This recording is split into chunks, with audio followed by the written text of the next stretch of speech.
Opa galera, tudo bem com vocês? Bem-vindos aqui ao canal Quadro e Ciência. Estou gravando mais uma aula de geometria plana euclidiana, tá? É a aula de número 3, hoje nós vamos falar sobre ângulos. Na nossa série de geometria plana no papel, tá? Esse novo formato de vídeo, de conteúdo que eu estou trazendo para vocês. Nas videoaulas anteriores eu tinha falado um pouco sobre alguns conceitos, algumas definições e conceitos primitivos que nós usamos aqui na geometria plana euclidiana.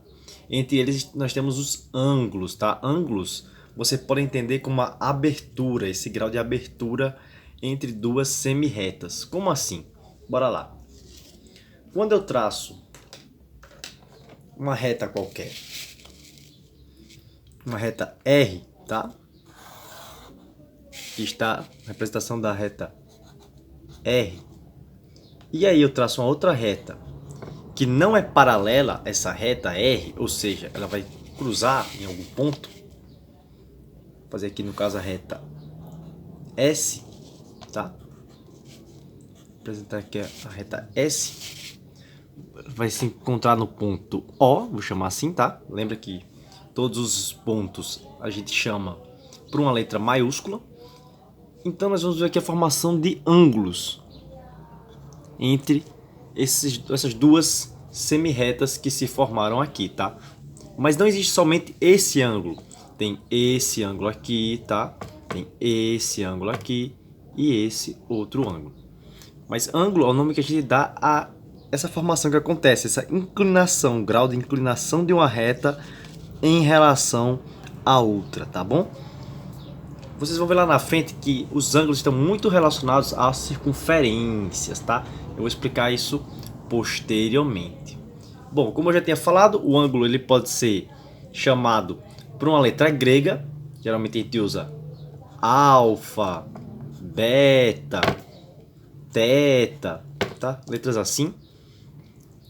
Ou também ele pode ser, se você der os pontos, você pode representar ele dessa forma aqui, tá? Vou botar aqui o ponto A, o ponto B e o ângulo alfa.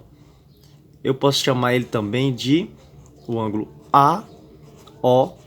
Sempre colocando aqui o chapeuzinho no vértice, tá? Nesse ponto no vértice que se forma o ângulo, ok? Bom, agora eu vou falar um pouco sobre a classificação dos ângulos, tá certo? Fiz aqui a representação dos 4 tipos de ângulo em relação ao seu valor mais conhecidos, tá? Mais famosos. A gente trabalha mais. Representei eles toda da mesma forma, ou seja, os pontos nos vértices O, tá? E chamei todos esses ângulos de alfa. Bom, a gente tem 4 casos. Antes de eu falar desses 4 casos que estão representados aí e seus respectivos nomes, vou falar da medição dos ângulos. Os ângulos, eles são medidos numa unidade que a gente chama de graus, tá? Então a medição dos ângulos são feitas em graus, que é essa bolinha aqui, né? A gente representa assim. E o grau, ele vai de 0, ou seja, vai de 0 graus até 360 graus, que representaria uma volta completa, tá? Então nós pegamos aqui, por exemplo, o lápis com essa semi-reta aqui está formando 0 graus, tá? À medida que eu vou aumentando a inclinação, ó, vocês percebem aqui, ó, aumentando a inclinação, vou aumentando a inclinação, vou aumentando a inclinação, vou aumentando a inclinação, aumentando, vou aumentando, vou aumentando, vou aumentando, vou aumentando. Quando eu chegar em 360, o que acontece? Ele volta pro zero, ou seja, ele faz uma volta completa, tá bom? Existem os motivos históricos para esse valor 360, ele é bem antigo, tá? Essa medição em graus é feita desde lá da Suméria, dos povos da Mesopotâmia na antiguidade, tá? E perdurou bastante, por ser fácil de dividir e também por motivos astronômicos. Depois eu posso explicar melhor isso para vocês, tá? Bom, quando a gente vai medir um ângulo, tá? O ângulo alfa, e o valor dele é menor do que 90 graus, então eu vou falar que ele é um ângulo agudo, tá? Essa ideia de que ele é pequeno. Quando ele é igual a 90 graus, é um caso muito especial, a gente chama que esses semi-retas são perpendiculares, ou então a gente chama que elas são ortogonais, tá? Isso vale tanto para semi-retas quanto segmentos de retas. tá bom? A gente fala que elas formam um ângulo de 90 graus, um ângulo reto, que pode ser representado assim, né? E você fala que o ângulo é 90 graus, ou você pode fazer o símbolo como se fosse um quadrado, como eu fiz na aula anterior, tá? Já está indicando que o ângulo é reto. Bom, se esse ângulo passar de 90 graus, mas aqui um detalhe importante, ele tem que ser maior do que 90, mas menor do que 180, tá? Ele vai ser chamado um ângulo obtuso, tem essa forma aqui, um ângulo grande. E se ele chegar ao valor de 180 graus, ele é chamado de um ângulo raso. Note que toda vez que a gente marca um ponto em uma reta, tá? A gente divide ela em duas semi-retas, a gente vai formar entre essas duas semi-retas um ângulo de 180 graus sempre. Isso aqui vai ser muito importante lá na frente, tá bom? A gente vai usar muito, tanto o ângulo de 90 graus quanto de 180 vai ser muito importante. Mas todas as noções aqui são fundamentais na geometria plana euclidiana. E também lá na frente vai ser importante para trigonometria, tá bom? Inclusive, na trigonometria, a gente usa outra unidade de ângulo, os radianos. E essa unidade, radianos, tem uma relação muito especial com a circunferência. Mais tarde eu posso explicar isso para vocês no decorrer do curso. Bom, galera, para complementar aqui, eu vou falar um pouco sobre relações entre ângulos, tá bom? As principais relações são as relações de congruência, de adjacente, complementares, suplementares e replementares.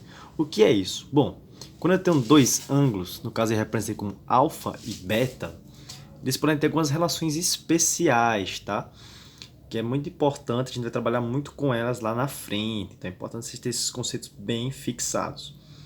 O que são dois ângulos congruentes, que é esse primeiro caso que eu listei aqui? É quando o valor desses dois ângulos são iguais, por mais que os ângulos em si não sejam iguais. Como assim? Esse é o ângulo alfa e esse é o ângulo beta. Note que ele surge de segmentos de reta diferentes.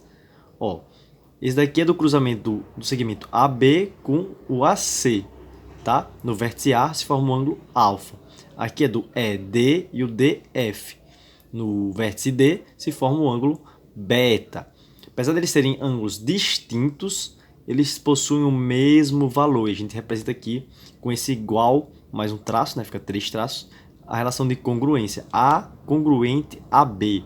Também pode ser representado pelo símbolo do tio, tá? Essa relação. Ângulos adjacentes vem da ideia de ao lado. Adjacente significa ao lado. Ou seja, eles estão um do lado do outro, como o caso do alfa e do beta nesse exemplo.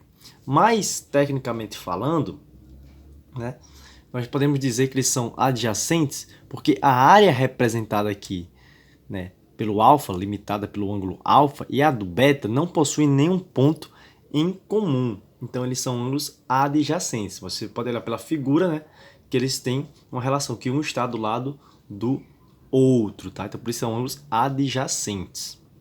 Complementares significa que a soma desses dois ângulos é igual a 90 graus, igual a um ângulo reto. Ou seja, se eu tenho um ângulo reto aqui e passo uma semi-reta ou um segmento de reta dividindo ele em dois, no caso aqui dividindo em alfa e beta, eu sei que a soma desses dois ângulos vai ser igual a 90 graus, que é o ângulo original, tá bom? Essa ideia também pode ser expandida para ângulos suplementares, onde a soma de alfa mais beta, a soma desses dois ângulos, vai ser igual a 180 graus. Toda vez que eu tenho lá uma reta, tá? Eu pego um ponto aqui, divido em duas semi-retas e passo outro segmento, dividindo esses 180 graus aqui em dois ângulos, eu vou ter a formação de ângulos suplementares, tá bom? E nós temos, por último, os ângulos replementares, são menos usados, mas vem lá da ideia de um círculo, tá? Aqui, ó, circunferência que possui uma volta completa, ou seja, 360 graus, e aí eu divido em dois ângulos, um ângulo alfa e um ângulo beta, e a soma desses dois ângulos vai ser igual a 360 graus. Bom, é isso que eu tenho que falar inicialmente sobre ângulos, tá? Espero que tenham gostado dessa aula. Curta, compartilhe e se inscreva no canal para continuar nossa série de geometria plana no papel. Muito obrigado e até a próxima.